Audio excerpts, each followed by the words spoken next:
I welcome you in Wrocław. We have a training workshop devoted to deep learning, deep architectures in vision and natural language processing. This is, I would say that in the 60 years of artificial intelligence, this is the most important, the most exploding area of research in the last years. So I think that I have on the list at this workshop more than 70 people. I hope they will come soon. My name is Urszula Markowska-Kaczmar, and I am chair of this workshop. And I would like to introduce you my young colleagues. I suppose they are here. Bartek Dzienkowski, he's not here, and Kasia, oh yes, and Kasia Niżałowska, who helped me a lot, so many thanks for them. This workshop, oh yes.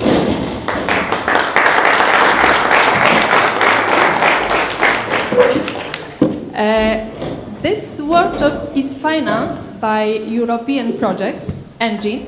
ENGINE is an acronym of European Research Center of Network Intelligence for Innovation Enhancement. You can read more about our project at the presentation we have in the corridor. Also, I would like to give you some organizational issues. All lectures will be here in this room, and coffee breaks and lunches are in the room number 3 at the same level. I have also one pleasant information for you. On the reverse part of your identification card, you have schedule, and we have enhanced today's program, and we have meeting in Spish restaurant today in the evening, 7:30.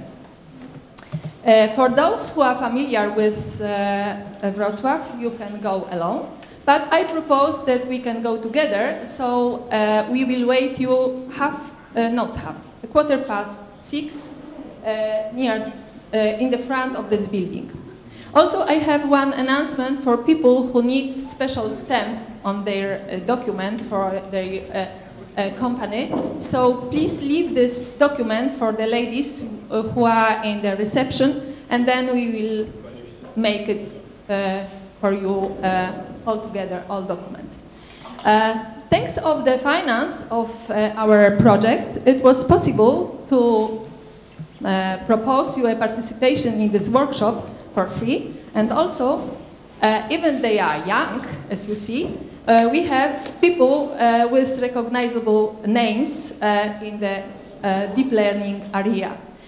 So this is, I try to be as short as possible and to have time for a long lecture. So thank you very much for this introductory, that I can give you some introductory information. And now we will start with Wojciech Zaręba, who works with Professor LeCun in New York University, and also he works with Facebook. Thank you very much.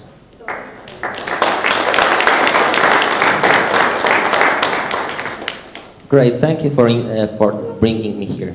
I'm really glad to be here. So I'm going to first give an overview of deep learning, what is that, how we solve the problems, and so on. I will be speaking about the basic machinery. Before even speaking about neural networks and deep learning and so on, I have to say what is the, sort of the classical machinery used to solve NLP problems, natural language processing problems. Then I will briefly describe neural networks, and I will speak about very popular right now distributed word representation. I mean, actually processing of text is actually core of many businesses. Like, for instance, Google provides the search results based on the text keywords and so on.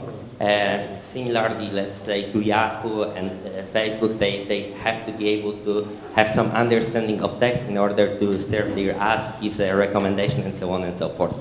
There is many obvious tasks. Like for instance, we want to be able to understand the origin of the email, if it's a spam or not. We want to be able to recommend different products, either at for let's say either like a movie recommendations or let's say product recommendations and so on. And as I mentioned before, it's quite applicable to ranking. There are other applications like a machine translation and so on. And I will be speaking about a few of them. Today I will be I will describe neural networks, how they can be used to solve some of the text-based problems. I will first explain how they work and what they can solve and what is deep learning. And I will describe also some of the main achievements. As I mentioned before, let's say jumping into deep learning, it's good to actually understand what are the basic actually NLP techniques, which are quite intuitive, and they will give you guys better understanding of actually how let's say neural networks are applied in the field and why they can improve things. Also, it's worth to know that actually quite often the easier techniques, the simpler techniques, they might actually work even better, or it might be just easier to apply them in order to establish a baseline, and then further on you want to work on it, you want to improve it. Okay, so one of the fundamental concepts in NLP is so-called word classes. So you might imagine that as let's say one of the most fundamental building blocks of a language are the words. We would like to have some understanding which words are similar to each other and which are different. So for instance, you can say that the words corresponding to colors are sort of similar to each other. They have somewhat a similar meaning, and a similar thing applies to actually maybe countries and so on. And let's say understanding which words are similar might give you some notion of generalization. So for instance, if you are able to, let's say, translate one sentence from one language to another in which we know how, in which there occurs the word, let's say, yellow, other sentence which is the same, but the word is replaced with other color, we might know that those things are, let's say, replaceable. Let's say in the classical NLP, the people, they were kind of annotating words based on their grammatical origin. So one of them, the easiest way to actually to process the words is to use so-called one-hot representation. So you can think that as you have a different word, you can just assign to a word the so-called dummy vector. So you have a vector full of zeros, and there is a single one, a value of 1 in the single position. This encodes a word. So for instance, as we would have in our vocabulary, in our scope of available words, if we would have words like a Monday, Tuesday, or let's say if we would have a sentence, Monday, Tuesday is today, then you can encode Monday as a vector with 1 at the very front, then Tuesday as a vector having a 1 at the second position, is a vector having 1 at the third position, and so on and so forth. Also one of them, so that gives you some encoding for the sentence, for the words. And then the question is how, for instance, to combine it in order to achieve some encoding for sentences and so on.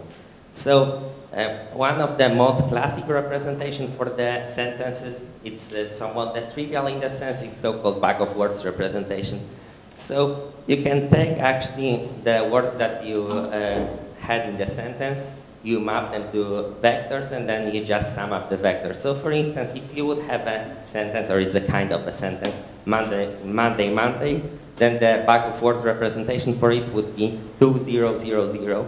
If there would be a sentence, today is a Monday, then the, let's say, representation would be 10111. That's just the sum of the corresponding vectors to the words. And you can notice that, I mean, one of the fundamental flaws of this representation is that actually it doesn't respect the order.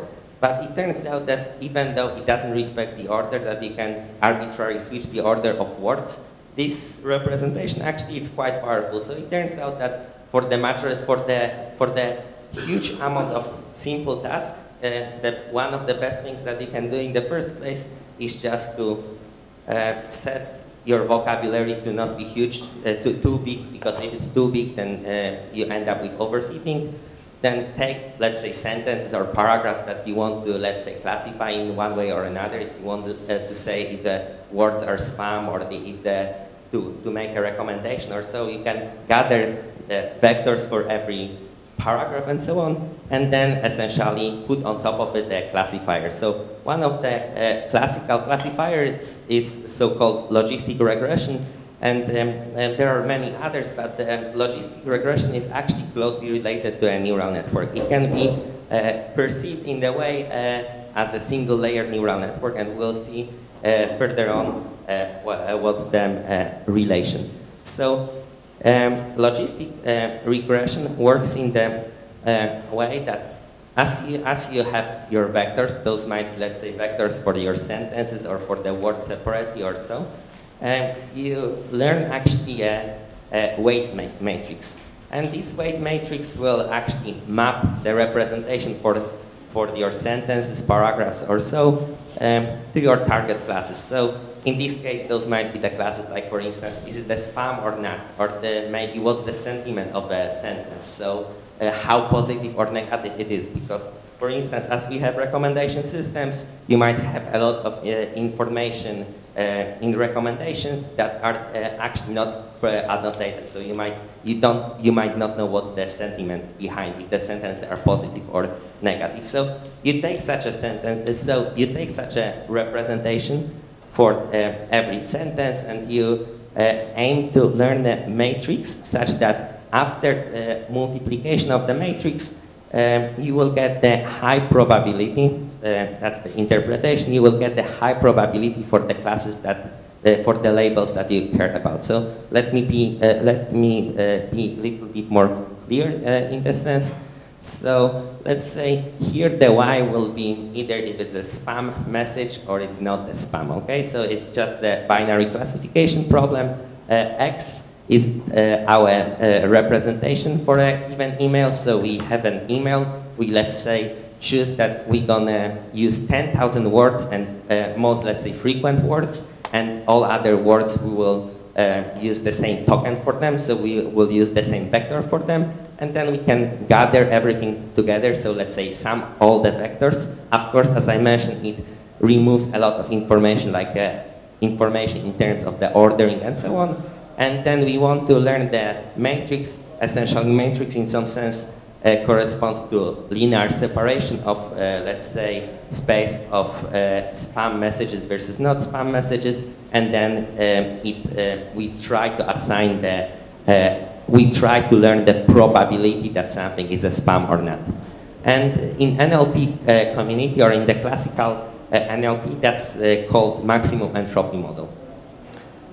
So far I spoke about like a very classical approach in NLP. So it's based on back of words representation, a thing that actually gives a lot of value, and it's a very simple concept, is the concept of word classes, that you would like in some sense to be able to understand that the similar words, which words are similar to each other and so on. And one of the ways of actually using this representation is through so-called supervised learning. So we have some underlying task, and this task might be, let's say, to classify if an email is a spam or not, and then we train a linear classifier such as logistic regression in order to decide if an email is a spam or not. Let me speak about the neural networks and how they fit into these entire concepts. So first of all, I want to emphasize that actually neural networks, I mean, as you look at them, those very simplistic representations coming, let's say, from bag of words representation and so on, then there is no task on which, let's say, bag of words would completely fail, but neural networks would succeed, and vice versa. So it works rather in the way that you might achieve the improvements in terms of your prediction accuracy or so, but it's really important in the first place to establish baselines, because otherwise you might easily fool yourself thinking that actually your method is quite good, but it's possible to use the very simplistic method and achieve even the better results. So I would say that one of the recommendations is when you are working in some application, in the first place establish the baseline, which is as trivial as it can be, and then work toward improving it. At the same time, you will actually see also what's the trade-off in terms of the computation and the accuracy, because some of the models, they might be much more expensive than the easy one. Okay, so let me first explain the concept behind the neural network and how we, let's say, usually train it. But also I want to emphasize that actually neural networks, that the deep learning is not just about the neural networks. It's actually a slightly broader field, and neural networks is just the one family of models that fits into deep learning regime. But I will speak about it later. So the concept about neural networks is, or the concept behind the neural networks is actually quite simple. So the most classical feed-forward network works in the way that we have some input. So similarly as in case of logistic regression, it might be bag of words representation, or that's up to us what's the input, or it might be an image or so, or those might be sentences or so. And feed-forward neural network has, or let's say, consumes the input and say multiplies it by some intermediate matrices, and then all the operations are alternated with some nonlinearity. So let's say it means more pragmatically that first we take some input, those might be images or some representation of sentence or so, then we multiply it with a matrix, then we apply some nonlinearity, the most, let's say, I don't know, it might be a hyperbolic tan H function, or maybe sigmoid, or maybe rectifier linear unit. Those are the quite common nonlinearities. Then again you are making multiplication, again you apply the nonlinearity, and so on and so forth. At the very top you stack a classifier and you train it with some supervised task. And the classical way of training, or the most common way of training it that is surprisingly successful, is so-called stochastic gradient descent. I will describe how it works. So let's say I will describe on these stills what's the flow of an information and how we optimize the neural networks and what is going on. So there is coming, let's say, X on the left side. We are multiplying it with a matrix W1 and we get some output, okay? That's just the linear projection of an output. Then we apply usually element-wise function, and example of such a function, as I mentioned, is rectifier linear unit. And the rectifier linear unit is embarrassingly simple. So it's a very complicated name for something what is just the maximum of 0 and X. And then as an output you are getting H, and once again you are multiplying it with a matrix, you are applying a ReLU again, you are multiplying within a matrix, and you are getting an output. So the process of actually consuming data or processing data It's called forward propagation, so that means that the network consumes the input, makes those matrix multiplication and produces the output, and that's so-called forward propagation, or people often use the abbreviation FP in code or so. So as I mentioned, let's say in subsequent steps, we are computing activations on different layers. Those H, they are called activations in the field. So there is several questions. First of all, why we need even those non-linearities in between? Why we need this ReLU in between? Is there any value behind? So it turns out that as we compose linear functions, that's the, let's say, simple concept from linear algebra, in the composition of linear functions gives you a linear function. So if you would have just a bunch of matrix multiplication, the model would be equivalent to, in learning, to a single matrix network, to a single layer network. So just having many layers, many linear layers without any non-linearities would be equivalent to having a single neural network, so in terms of expressiveness. So the second question is why you might want to have multiple layers, what's the value behind it?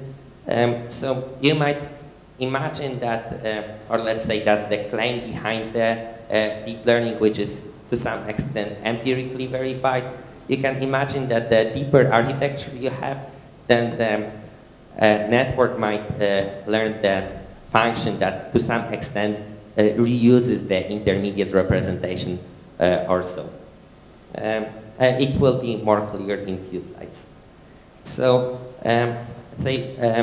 let me go back to the explanation why even you need some non-linearities. So there is a classical problem actually described by, I think, Minsky in his book Perceptron, that was many, many years ago. So Minsky was one of the creators of neural networks, and what is actually funny, he was in some sense at some point against the neural networks, speaking that they might have a trouble solving some problems. So one of them problems that he was analyzing was so-called XOR problem, exclusive OR problem. So that's the in this problem you have to essentially to distinguish 4 points. So you have to distinguish the red points from the blue points. XOR unit is also some very simple arithmetic unit in let's say, or is a very simple arithmetic gate. And it turns out that as you would have a linear classifier works in the way that it finds the linear separation between classes and then assigns assigns points on one side to one class and points on another side to another class. So here we look on the two-dimensional problem, but in reality, of course, when you have, for instance, an image, image has many more dimensions. So people think, oh, image has 2 dimensions, but you should think about the image in the sense that as you have, for instance, image of the size 100 by 100, then it's a point in 100 times 100 dimensional space. Like, let's say if you have a, okay, to be more clear, so for instance, if you have a pixel intensity in the first pixel intensity being assigned, let's say, has a color 1, the second one has a color 5, and the third one has a color 3. You can think about it as the long vector that has at the first entry value 1, at the second entry value 5, and at the third entry value 3, and so on. So many of the problems are actually very high dimensional. The funny part is essentially that quite often in the high dimensions the things become linearly separable, but there are problems like this one, XOR problem, that there is no way actually to find a linear classifier that would be able perfectly to solve this problem. So that's why you might want to have some non-linearities in order to be able to solve this simple problem. So why you might want to need some non-linearities in NLP problems. So let's say you would like to do binary classification. It's just a sentiment analysis if a sentence is positive or negative. And the problem with, let's say, with linear classifier is that it works somewhat in the way that it sums up the representation. So it doesn't respect the order, it sums up the representation, but as you would have a sentence, the idea was not bad. It's not exactly that you have a meaning bad and not, and you should maybe add them together and be very negative. It's actually quite opposite, that the not negates the meaning behind the bad, and all of a sudden it flips it. So then there is some nonlinearity behind in order to understand the underlying meaning. So you would have the, let's say, in the space of sentences or so, the similar problem as here with XOR would occur. So let's say, I mentioned before that there is something called distributed representation. It's easier to speak about it in terms of the problems in computer vision, but the similar things occurred in the NLP as well. So let's say the distributed representation, or the fact that you have multiple layers, allows you to share some of the features. So you can imagine that, for instance, when the model has multiple layers and aims to process, or when it processes an image, for different images coming from very different classes, you might, it's the right approach to use very similar early stages. So what happens, and that's actually known to happen in neural networks as well, actually, as in, let's say, V1 part of visual cortex in humans, is that actually, as when the image comes, then so when the image comes to visual cortex, and first actually brain recognizes such a simplistic things as edges, corners, and so on, and further on it decodes the more complex representation. So you can imagine for car it might be recognizing at some point wheels, and then maybe further on you want to assemble entire, let's say, signals coming from different parts to say, oh, this is a car. So rather than at the first layer, it might be not the right way to solve the problem, to at the very first layer to decide that it's a car on the picture. The neural network solved it in few stages. So first they recognize edges, then some intermediate elements, and then they fuse it all together to recognize the final object.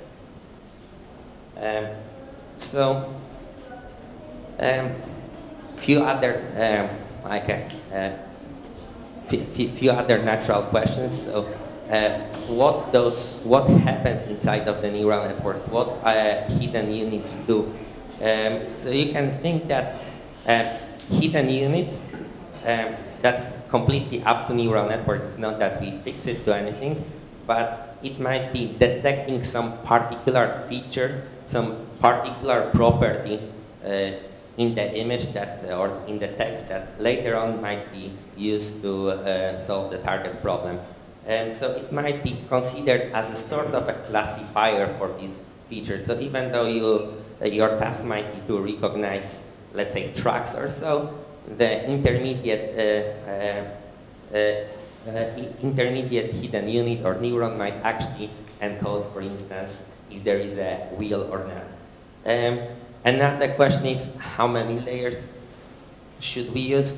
So it's kind of funny in the sense, so like historically it was proven that it's enough to have a single layer neural network, that's the approximator, it can approximate any function. But the problem with this altitude is that you might be not computationally efficient, so you might need exponentially many weights in order to solve something with a single network. The claim behind deep learning is that oh, we should have a lot of layers because then you are getting a representation which is more shared and so on, let's say deeper. But in reality, I think that we have to be careful and we have to kind of, in the sense, do it on the application basis rather than the follow a hype. So works in the way that essentially you should cross-validate, have some held out data set on which you essentially find out what's the proper number of layers in order to solve given problems. So some problems, they might look complicated, but they are not, and vice versa. Some simplistic problems or some that look very simple might end up needing a lot of layers. Another question is how to set weights. So as I will speak in the as I will describe in the seconds, the weights in the neural networks, they are fully learned, so it's a data-driven. But we set them, we initialize them randomly, and there are various schemes of initialization. But I would say also initialization actually might influence quite a bit the final performance, and even if we will be able to learn anything or not. So one more, let's say, fundamental term is so-called objective functions. So we can, that's not the deep learning or neural network specific, but the very generic term. So let's say we want to be able to quantify how good we are, and the objective function gives us the way to quantify it. Often it might be slightly different than the final metric that we care about. So you can imagine that the final metric that you care about is accuracy. So you might look at the held out data set and see how often you make a correct prediction about a spam or not, or about if a message is a spam or not. But the problem with, let's say, accuracy is that this criteria is in some sense not continuous. Okay, so you cannot say about the mail that is, oh, it's a little bit like a spam, but little bit not, not exactly. So the thing about the neural networks is, as it is optimized using gradient descent methods, it requires that our objective, what we care about, is continuous. So one of the most common objectives is so-called cross entropy. So how does it work? So neural network actually outputs the probability that the input, so that's the so-called conditional probability. So let's say we have C classes on this problem, and the neural network is the probability that the output belongs to a class, let's say K, in this case is equal to exponent of some output. So it's in order to ensure that the output is positive, divide by normalizing constant. So the reason why we have this normalizing constant is when you sum over all the classes, then it will sum up to 1. So that's the real probability. And the metric that usually people optimize is so-called cross entropy of the softmax.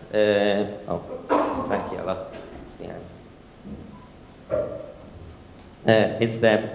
It's so-called cross entropy, and then they follow a gradient. So I will describe it in more details. So that.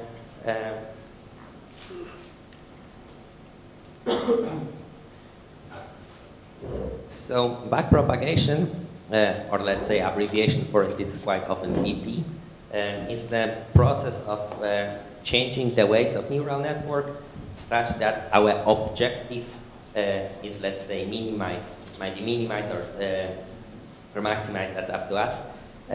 But the point is we want to adjust the weights. You can imagine that as you have weights, you want to figure out in which direction you should move the weights such that the objective, what we care about, will, let's say, get increased or decreased up to us. So how it works? So it works in the way that as we have our target loss, what we output from a neural network, we can actually compute the derivative with respect to it. So derivative tells us if you will follow this direction, you will increase the value. If you will follow opposite direction, that's the steepest direction, such that it will decrease the value. And essentially, we propagate it through consecutive layers, and this relies on the concept from, I would say, Analysis 1 at the university, which is composition of functions. So the same way as we can, the same way as in analysis, we learn how to differentiate the composition of two functions. So if you have a function f composed with g, then derivative is equal to the derivative of g composed with f, derivative of f evaluated at the position of g. So backpropagation is essentially essentially the term from neural networks for computing derivatives through subsequent layers. So this way we find what's the direction in terms of the weights, such that our objective would get minimized. So you can imagine we find out what's the direction, but one of the problems is a question, how far should we go in this direction? So you can imagine that it's a kind of a manifold that, let's say, if you go slightly in this direction, you might decrease the value, but if you will go far enough, then it's actually unclear how the manifold looks further on. You can also think that essentially computing derivatives in the point, they somewhat, it assumes that we do local approximation of the function through the plane. So, so if we go far enough, this approximation won't be proper. So if you will go far enough, the actually value of your function might increase instead of decreasing. So the question is how to choose the learning rate, which is the size of the step that you follow during optimization. And you might think that, first of all, you don't want this value to be too little, because then you will be learning very slowly. But then, at the other hand, if it's too high, then you might diverge. But in practice, we start with a high value, and then over the time, we reduce it. You can often notice, people often track, let's say, either the error or loss on the plots. So here on the x-axis, you have so-called epochs. So epoch measure how many times you are going through your training data set. So for instance, if you have 1 million images, that means that, let's say, you consume with your neural network, you processed all 1 million images, but you might want to process them again and again and again and again, because, let's say, during second, third, and so on, consumption of data, you are already having very different weights and so on. So on this plot, you can see the performance both on the training data set and on the test data set.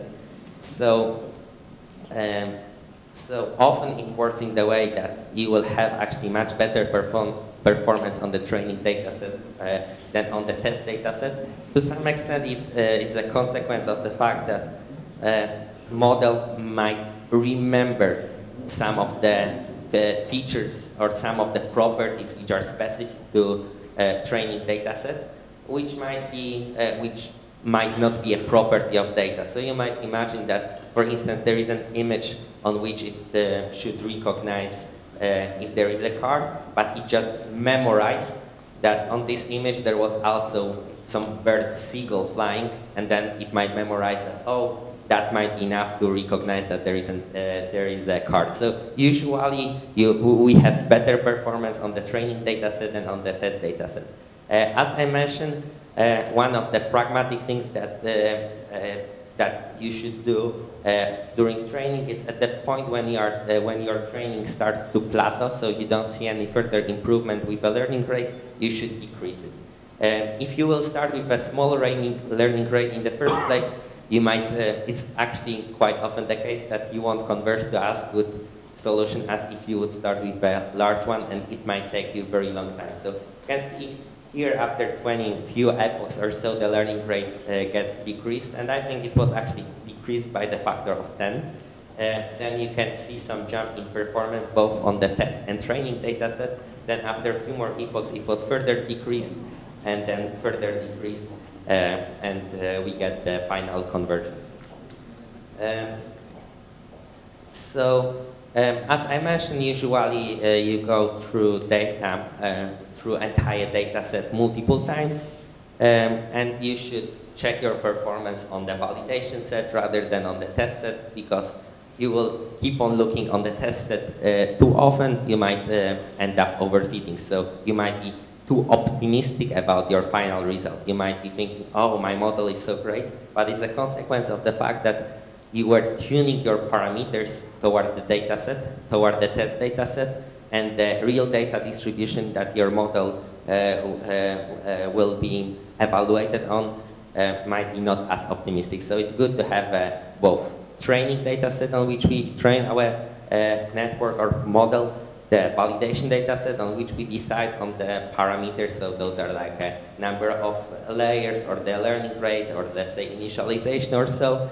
And then the final test set that we do our best not to touch too often, because otherwise we might end up overfitting. Yeah, that's essentially it. And so here is, I mean, as I'm showing some of the examples, but there will be more examples from NLP in the second, but I'm showing some examples from Vision because they are much easier to visualize.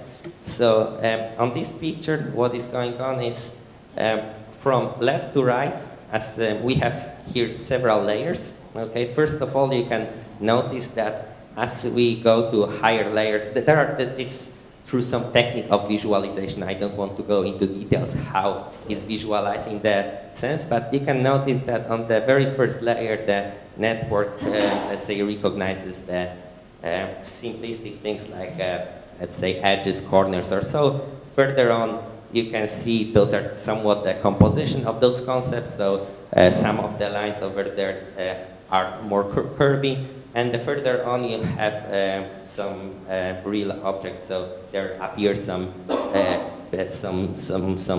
faces at some point. That's the third line from the bottom, some eyes or so. And from left to right, for every of these columns, those are the epochs. So over the time, you can see that actually network, even though it sees the same data again and again and again, still, let's say there is some evolution in terms of what it learns. One more interesting thing is that usually the first layer features, they are learned quite fast. What takes the majority of time is actually to learn the higher level concepts. So you can see that it takes a while before on the third layer network for some better understanding of what is going on. Okay, from like a devil's advocate perspective, or let's say from another perspective, these neural networks, you know, they do a lot of things, they solve the problem for you, but still there is some work that you have to do. So some of the things that you have to do is to choose hyperparameters, and you could think maybe it's possible to optimize also for hyperparameters to make it automatic to happen, but we don't know exactly how to do it. So things that you have to choose, those are the, for instance, the type of the activation function. Activation function, that's the nonlinearity that is in between layers. Maybe choice of the architecture. So I described so far just the feed-forward network, but there are a few others. I will be speaking briefly about them, or let's say during the second presentation, things like learning rate, for how long we train, and maybe also what the representation, how we consume the input. So I would say it's quite important if we, our decision on how the data, what the network consumes, actually completely might influence the final performance. And it might look that there is so many things to choose, but the usual approach is that you take something that works and then you tweak it toward your own application. So let's say, what's the difference of neural networks in compared to logistic regression? So conceptually, they actually look very similar. Logistic regression, in the sense, is just a single layer neural network. You can use exactly the same methods to train logistic regression as the neural network, which is the gradient descent. And neural networks, they can do everything what logistic regression can do. Because, let's say, the logistic regression is the special case of the neural networks. But also I want to emphasize that in many cases, actually logistic regression may be much more efficient than the neural network. So let's say the big concept behind the deep learning, or the concept behind deep learning is that if we want to solve difficult tasks, we should have multiple computational steps. And I would say that's not like extremely surprising in the sense. And also it's important to emphasize that deep learning is not about the neural networks. Neural networks are one instantiation of deep learning, which is quite successful, but there are many other models that actually fit into this regime. So deep learning is saying, let's do several computational steps because let's say we might need to have, that might be required if we want to have abstract enough representation. So let's say that maybe one of the reasons why the people were sort of more into shallow architectures long time ago, like just a single layer or like a logistic regression or so, it's because it's possible from mathematical perspective to analyze them, and in case of deep learning, it's actually quite challenging to understand the underlying dynamics.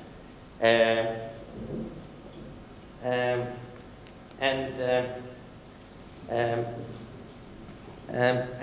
essentially, there is no task on which the shallow architectures would fail completely. Even if you have XOR problem, then still you can get 75% of accuracy rather than 100% accuracy if you will have a single linear classifier. You won't be able to solve the problem completely. One more thing that it's worth to note, as I mentioned, like many years ago when the people, so there was a proof, I think by Minsky or Chomsky, that the single layer neural network is a universal approximator, that it means that it can express any function. And then it made people to always choose a single layer neural network, because they were saying, why would you even have more layers if you can approximate every function with a single layer? But the important part here is the efficiency. You can imagine that as you have many more layers, then it might be easier to express some functions versus others. So let's say single layer is a universal approximator. You can imagine the same way as if you have a function, you can memorize the value at every single location, and that allows you to encode completely the function and approximate it. But it might be not efficient representation because you are storing all the intermediate values.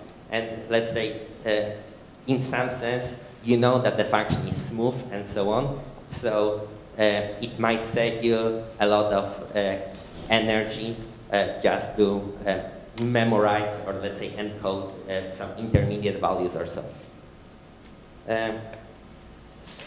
So as I mentioned, in case of universal approximators, that for certain values, for certain functions, it might take exponentially many parameters if you want to encode the function using a single layer. So one of the classical examples, it's so-called parity function.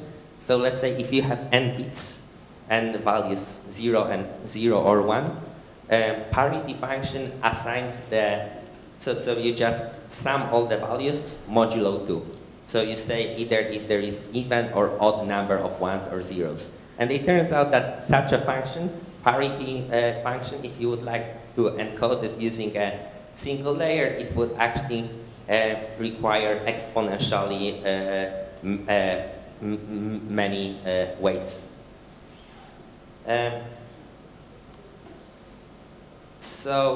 One more thing about the deep learning is historically people, they didn't believe that actually, or let's say there were some the people, they had many attempts, but they haven't succeeded in the sense to train deep architectures, deep neural networks using stochastic gradient descent and backpropagation. It was believed that actually it's impossible due to difficulty in optimization. But what is quite funny is that over, let's say, last 20 years, there is not that much changes in compared how we optimize our current models in compared to what was happening 20 years ago. Maybe computers are faster. Let's say thanks to GPUs, we are able to run things for much longer. And it turns out that that was enough to actually get the breakthroughs in computer vision. So I want to emphasize that, for instance, 10 years ago or so, people were, they were quite negative toward neural networks. They haven't proven themselves by that time. And over the time, due to advances, let's say in hardware, we are able to train just models faster. And it turned out that it was enough to make a huge leap in terms of the performance gain, like accuracy or the drop in error and so on. I want to also emphasize that the results that we are having so far, we are getting a state of the, or let's say we are beating by a huge margin state of the art in terms of multiple tasks. Those are tasks like vision, speech recognition, text, and so on and so forth.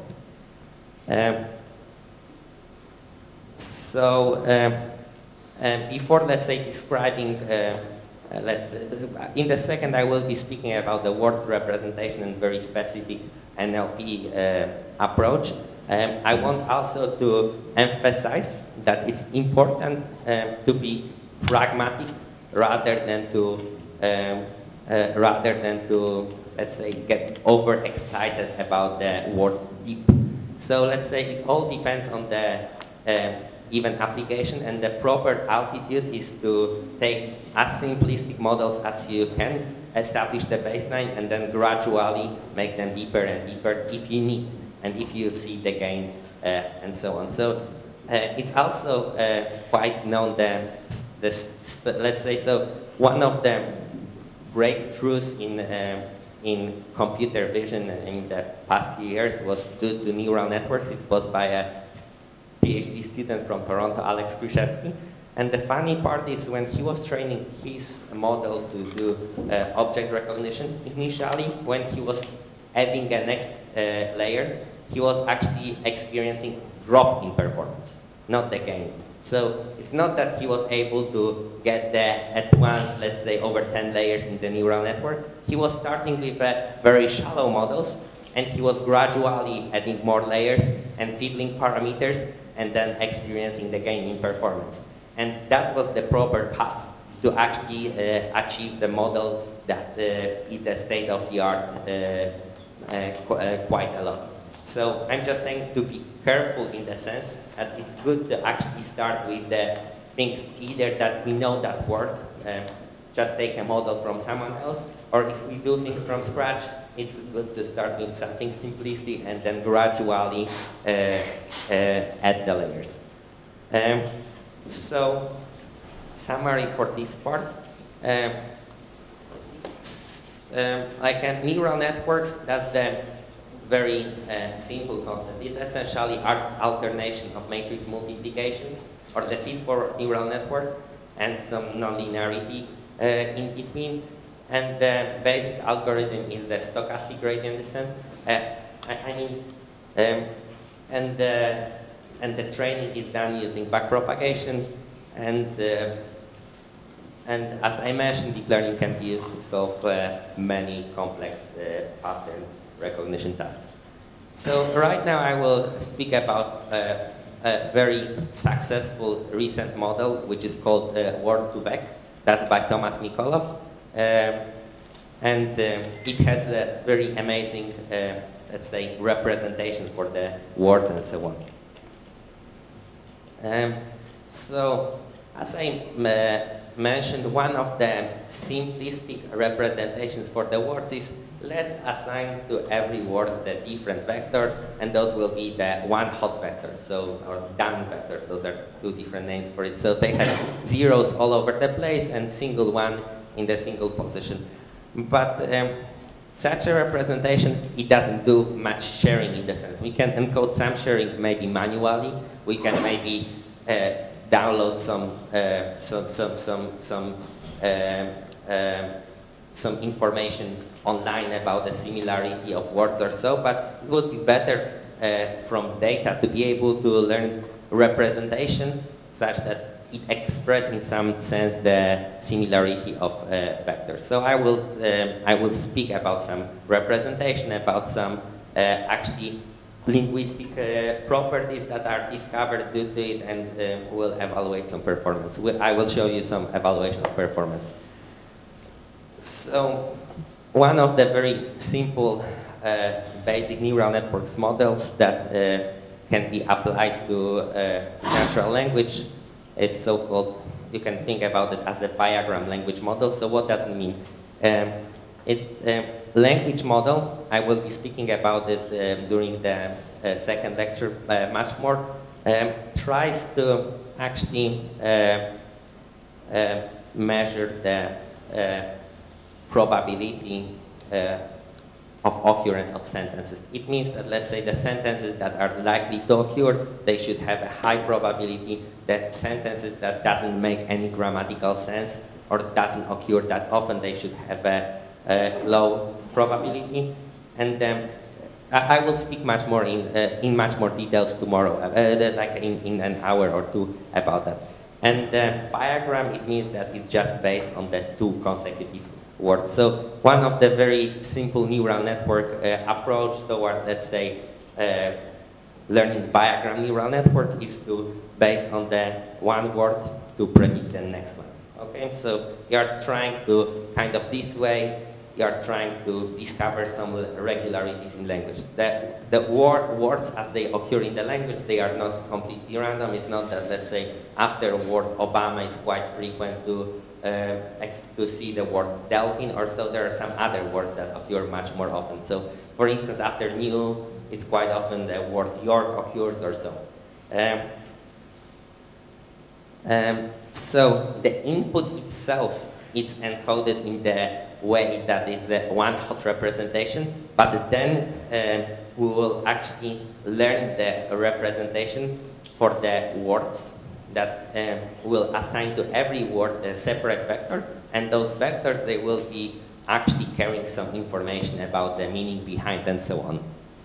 So another also way of thinking about what we're gonna do is following. You can imagine that as there are, let's say, as there are like all sentences in the word, you can look at the co-occurrence of words as they are standing next to each other. And some words, they co-occur much more often than others next to each other. And the vector representation, in some sense, tries to compress it. So let's say, even though the matrix of co-occurrence of all possible words is huge, because it's a square in the size of all the possible words, so let's say million over million, or let's say 10 millions over 10 millions, we try to compress it and store all the information about with what other words the word occurs in the small vector. So,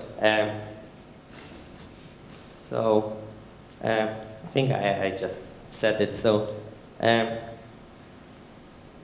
so what we'll be actually learning is we'll try something similar to it. I will describe it in a second. It's a model that tries, based on the word, predict the next word, and the weight matrix that we are learning this way actually encodes information about the vectors, and in some sense, as I mentioned, it compresses the information about the co-occurrence of the consecutive words.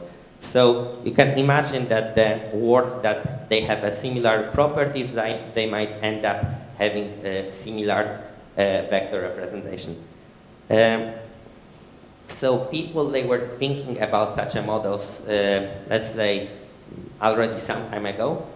So one of the initial approaches was done by Holabert and Jason Weston a few years ago. They were actually having a deep architecture trying to solve some, trying to predict the next word. And they were later on using the first layer or so representation of words for other tasks.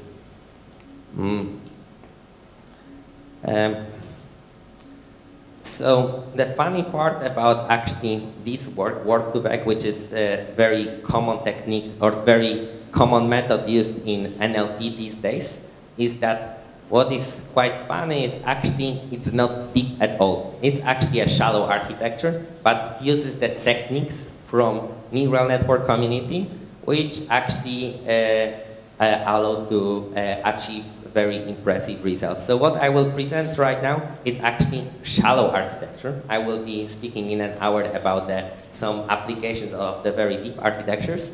And this architecture has quite amazing properties. So this one is essentially a single layer neural network, okay?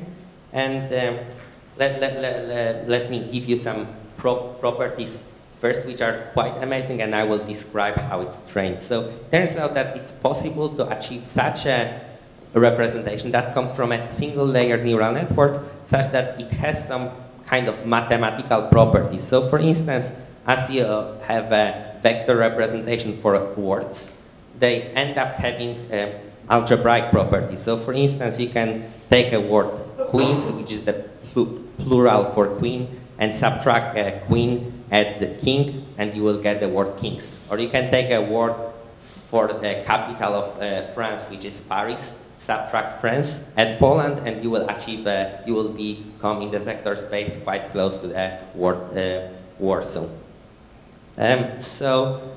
Idea behind is to slightly extend this simplistic architecture, the biagram language model, which takes just the 2 consecutive words. And it says, let's take a bunch of words which are next to my word, and let's try to predict it. So based on the words in the vicinity, we'll try to predict my output word, and all the weights are shared. That's just a single layer neural network, okay? So there are, let's say, two models, like two very similar models like that. So one of the models tries, based on the words in the vicinity, to predict the word in the middle. It's called SIBO, Continuous Back of Words Model.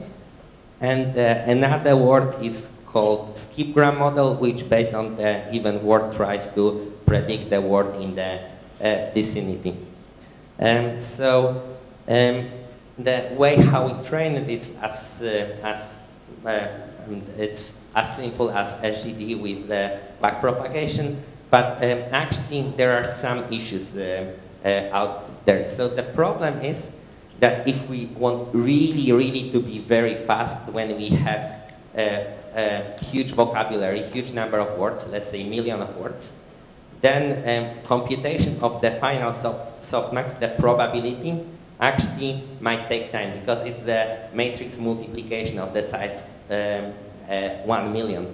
So there are several approaches actually to even make this part cheaper. And this problem actually occurs in many other NLP applications where we have to deal with with the large vocabulary size in the output. When we have large vocabulary size of the output, we have to compute the final softmax, which might be quite computationally expensive. And quite often it becomes the major bottleneck. So people do a few tricks in order to have good results in the skipgram or SIBO model. So One of the things is to subsample very frequent words. So most common word in English is actually the, and it can, a word that might bias in the bad way neural network. It might be not that important in understanding all the meaning. And the funny part is, as I mentioned, is the single layered neural network, but turns out that here in this model, even non-linearities are not that necessary, not that required. You might think in the sense that the representation that word2vec is actually learning. This representation, that's the representation that we want to learn the meaning behind the words. This representation, obviously, when you would, let's say, have sentences and somehow combine the words, you will lose the understanding of the order or so. So it's purely like a word-driven. So it doesn't respect the order, but still it has an impressive results in compared to all other methods, because it can consume tremendous amount of data, and when you consume tremendous amount of data, even when you have a very dumb model, then it can do amazing things. So that's the approach of word2vec. Consume as much data as you can, and it's order of magnitudes more than any other model, and thanks to that, it's able to perform amazing things. So I will show you results in the second. And so as I mentioned, there are a few ways of actually speeding up softmax. One of the ways is using so-called hierarchical softmax. So then it speeds up computation by the logarithmic factor, but usually it gives a degradation in performance. There is another technique called negative sampling, which is essentially, instead of backpropagating signal to all classes, to all words, let's say, you have 1 million words you are trying to predict, you have 1 million possible words in the input. In the given sentence, you are trying to predict the words in the vicinity. That's the skip-gram model. But you would need to backpropagate signal to all 1 million words at every single sample. So instead of doing it, you backpropagate to just the positive classes, the one that really occur in the vicinity, and maybe if you randomly sampled. So it's just a hack that seems to work. Okay, so here is some results. So first of all, the important thing to note is all these models are actually trained on different data sets. Very different data sets, but the task is the same, okay? So quite often, as you are having an application, let's say when you are participating in competition, obviously all the people, they have the same training data set and they want to get the best results possible. But in application, it's up to you where you will find your data set, and you might find a better data set and use the cheaper method and so on. So at the very top, you can see a language model trained by Ronan Collabert. Let's say the dimensionality of vectors is, let's say, 50. Size of the training data set is like 1/2 billion, and it takes 2 months of training to get the results. And the test is on the same data set. So we want to test on the same thing, so the things are somewhat comparable, but the training data set is different. Just want to emphasize how important it might be to choose the proper data set to train on.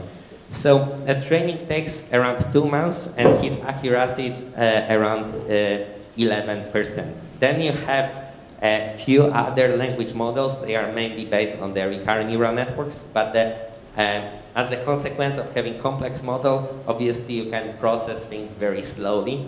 And you can see that it takes weeks, and the accuracy is still below 25 or so. And then, let's say, in the work of Thomas, he trained, single layer neural network on the way bigger data sets. So it's like a 6 billion words or 1.5 billion words. Training takes, for instance, hours in case of skip-gram model. Here with negative sampling, in case of SIBO, it takes minutes. And on the question data set by Google, where there is 20,000 questions, he's getting like way better results, which is like a 72% accuracy, which is quite surprising. So it's like, it's funny in the sense that from pragmatic perspective, we can do whatever we want in order to improve the results. And much better approach might be to, in the first place, to try the cheapest possible methods and scale them to very huge data. That's the very pragmatic approach. That's not the approach to, let's say, create something very intelligent and so on. That's more like essentially our model will be able to memorize tons of regularities that occur in the language rather than to understand them. And then we can apply to some task, and that's all what we need. I mean, that's maybe not the way to win the competition on Kaggle, where the training data set is fixed. So then the people, use more and more expensive models, which from application perspective quite often might be actually useless. Because let's say training takes a huge amount of time, testing takes a huge amount of resources. We get the gain by 1%, but in reality, if we would use much more simplistic model, use 100 times more data, we would have much better results in the first place. So, as I mentioned, for many NLP tasks, it might be actually more important to choose the better training data set rather than the better technique, which is funny, but it is what it is. If we can train things fast and cheaply, then it gives us a huge advantage. And you can find Thomas' code at the Google website, Word2Vec. So let's do some analysis of word vectors. So we can look one of the ways how the people were actually analyzing the vector representation for words. They were looking on the words which are in the proximity. So what are the closest words in the vector space? So at the very top there is the model trained by Ronan, and you can see that essentially, actually, as you look at the top 3 models, the words that occur in the vicinity of target words. So let's say, as we look into Havel, as you look into Havel, the words that you are getting in the vicinity, they look somewhat random. But in case of skipgram model, which was trained on tons of data, and they had plenty of time to get into convergence because model is very cheap to train, the words that are in vicinity, actually, they are quite relevant. So this model is not only trained on the words, it's trained on the phrases. I will describe in a second how to actually train skipgram or SIBO on phrases. So you can see that, let's say, next to Havel, there is Václav Havel, President Václav Havel, Velvet Revolution, and so on. Next to graffiti, there is a spray paint, graffiti, taggers. Next to a word, capitulate, there is capitulation, capitulated, capitulating, and so on and so forth. In case of other models, it's somewhat far from the proper meaning. Another thing which I mentioned some time ago, which was quite surprising, there is some partial understanding why it happens, but the language to some extent has the further regularities that are present, that we can observe through models like Word2Vec or skipgram, such as that if you will take a representation for vectors and if you do simple algebraic operations, then you will find in the proximity something that makes some sense. So let's say if you subtract from Paris, France, and add Italy, you will get Rome. You will you can notice that actually those operations, they both transcend, let's say, syntactic and semantic meaning. So let's say there is a bigger minus big plus cold gives you colder, and so on and so forth. I think that these days there are 2 or so websites that people even put online the Word2Vec that you can play with it and, let's say, type whatever you want. So that it's quite interesting to, let's say, see as you have, let's say, if you will take, I don't know, Einstein subtract the physics and add artificial neural networks. That I think that we are getting Jeffrey Hinton, but I'm not sure about it. So another funny thing is that you can actually do visualization using PCA. So let's say dimensionality of these vectors is, let's say, 300,000 or 50, or it's up to you, but there is no easy way that you couldn't visualize 50 dimensions. But you can project them down to 2 dimensions and then visualize. And you can see that, a previous picture to some extent corresponds, tells us that the vectors, let's say, connecting Paris and France and Italy and Rome, they should be parallel. And you can see on this picture as well that in some sense the vectors, they are parallel. That's obviously just a 2-dimensional representation, but you can see that the vectors connecting capital with the country, they are parallel in the sense. This model can be further on improving in a simple way. So you can imagine that some of the words or some of the concepts, they doesn't make a sense as a separate word. So for instance, New and York, it's not that, the New York should be considered as a single phrase, single concept, rather than 2 separate as a New and York. Or it's the same about Air France or Air Canada or so. This is a single concept. So it might be better to get some word representation for a New York itself rather than for New and for York separately. So it can be achieved in a very simple way. So you can just compute how often words occur alone versus how often they occur in the given pairs. And then if they occur in pairs much more often than expected from the, let's say, single word occurrence, you can decide, oh, let's consider it as a phrase. And from computational or let's say from pragmatic engineering perspective, it's enough to take your data and replace the words or the combination of words like a New York with a single word, so like with a single token. So it's like a New underscore York or Air Canada with Air underscore Canada, and then they are processed as a single word. So as I mentioned, for many tasks, it seems that very simple models, they can be good. I will be speaking about the more complicated models during the next lectures. But I'm just telling you guys to be careful about, let's say, first, like in the first place, throwing a huge model, then waiting 2 days and finding out that it didn't compute anything. The much more sane approach is to start with something small and, let's say, establish baseline and move to harder, or more complicated things when there is a need. And the funny part is that often you can get the huge improvement, especially in many tasks, just by changing data set, which is very relevant from pragmatic perspective, rather than by improving a method.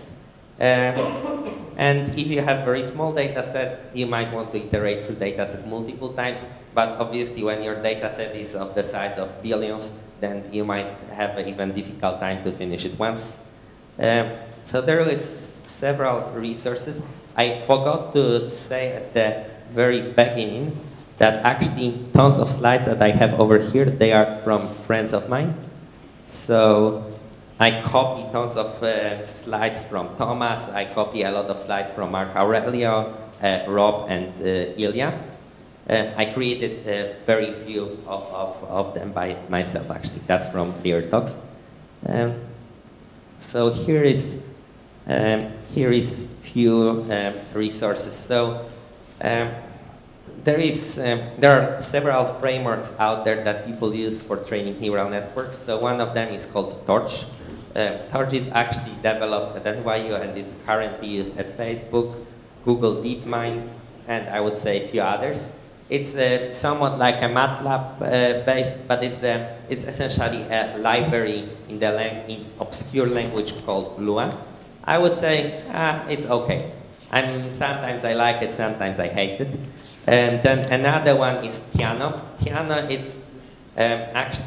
it's conceptually developed in a very different way than Torch. So Torch is developed around the concept of neural networks, but Tiano is more mathematical like framework, and it's derived conceptually around the concept of symbolic differentiation. So you can imagine that entire business with neural networks is about computing the gradients, and Tiano gives you an abstraction that allows to construct the functions and then ask, I would like to compute derivative with respect to whatever, and then you get a derivative and you optimize with respect to it. And then another quite common framework is called CAFE. So CAFE is developed at Berkeley, and I would say it grew quite a bit, but it's mainly focused on computer vision tasks. So it's all around convolutional neural networks. You can download it together with pre-trained models for computer vision. Another one which is quite recent, is by a friend of mine, it's quite interesting, is called CGT. So it's also a guy from Berkeley. He was actually developing it mainly for use in robotics, but it's similar to Tiano in the sense that it's the symbolic differentiation. But one of the main actually downsides of Tiano is, so I would say conceptually Tiano is very beautiful and so on, but what is annoying is as it does the symbolic differentiation, it takes often a long time to actually compile the model. So you can imagine that Tiano is a library for Python. You are writing down your model, you are excited when the things are small, but then at some point when you are ending up having thousands of lines, it takes, for instance, 5 minutes to run things. It's really difficult to debug, and and then when the things are slow, there is no idea why. And Torch is actually much more low level. So you are much closer to Metal, and you can debug things and then understand better why you are actually losing your performance. CGT is kind of closer to Tiano, but it compiles much faster, but in the current stage is quite buggy. You can also get the word-to-vec, let's say, implementation. So it's a purely, that's the implementation just to optimize for the task of the single layer training. And you can play with word-to-vec online. In case of downloading word-to-vec, actually it takes, I don't know, a few minutes to train it on. If you download it, it actually downloads automatically corpus of the size of 100 megabytes from internet and trains maybe in 2 minutes on it and gives you representation. And so, yeah, I referred to many papers during this presentation, so you will be able also to find my presentation online, so you can look up the papers. And as I mentioned a second ago, a lot of slides are coming from friends of mine, and feel free to ask me questions.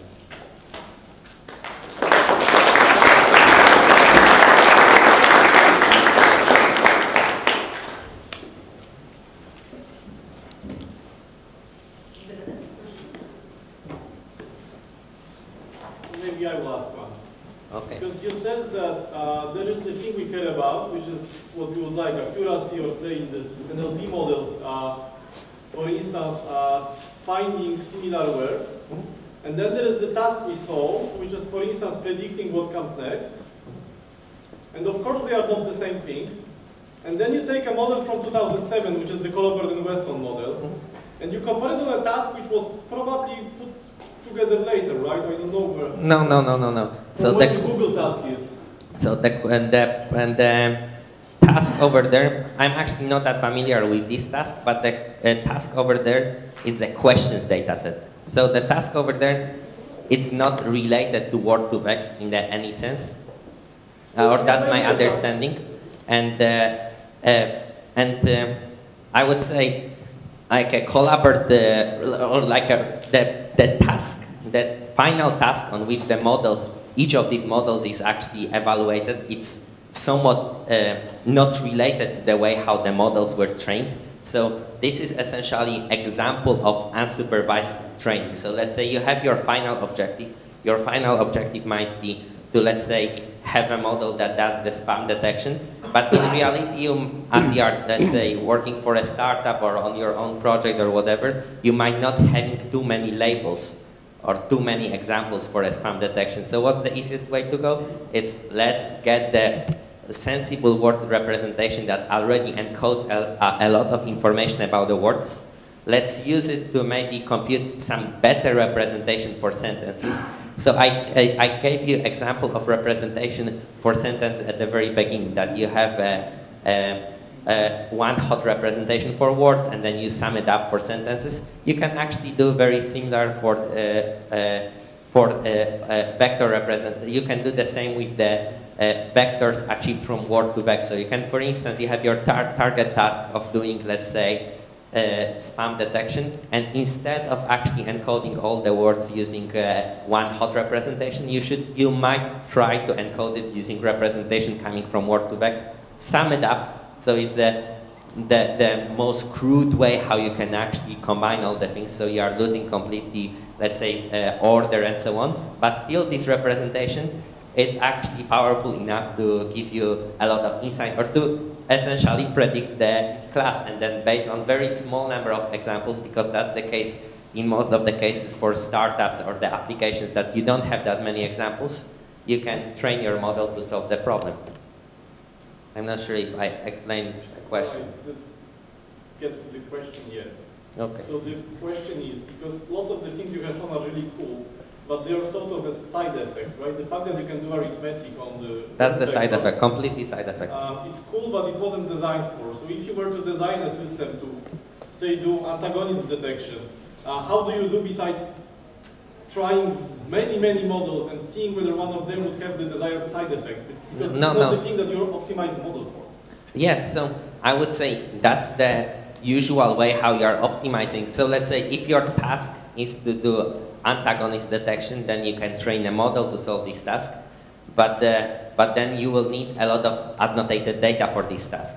Here what I've shown is that the representation itself, that's a side effect as you mentioned, but it's a side effect that really you are not that much interested about. You might get excited, but from application perspective, okay, you know that, let's say, Paris minus France is plus Italy is equal to something. That's not the task that you care about. But it's kind of indicative, or that's the side effect, interesting in the sense saying that there is something in terms of the use or the value behind this representation. But the way how you can measure that this representation is actually useful is that you use this representation to solve the task that you care about, and all of a sudden you are having amazing results. So what I'm saying, you can obtain this representation without having annotated data, because you just get the tons of data online, tons of text without any annotation. You train the model to learn the representation for words, which is predictive in terms of the words that occur in the vicinity, and this representation apparently is good enough to solve other tasks. So I would say, frankly, there is very few cases that unsupervised learning helps or works, and that's one of the amazing cases when it really does. So people, they work on unsupervised learning, so it means that you don't have labels, you want to sort of learn the representation which is useful to solve some other tasks. And in most of cases there are small improvements or none. But in this situation actually is the instantiation of model that allows you to learn unsupervised representation that is actually useful later on to solve other tasks. I have one technical question. You said that cross entropy is used as an error measure. Why cross entropy not KL divergent? Is there any reason behind it? Because those two are equivalent. Cross entropy and which one? KL divergent. Well, that's essentially the same. Yeah, but I've never seen no mention KL divergence. I would say cross entropy and KL divergence, that's the same. Those are synonyms.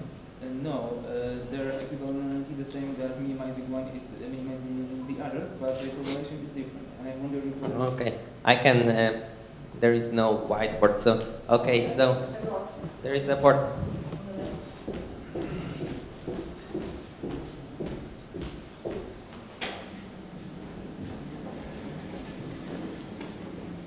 Oh, okay. So maybe I will even move it to the center now.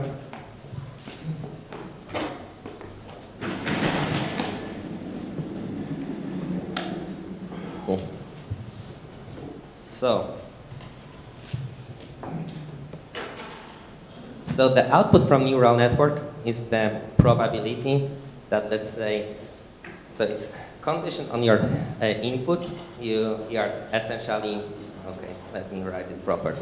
So we are learning the probability that the output, so there, okay.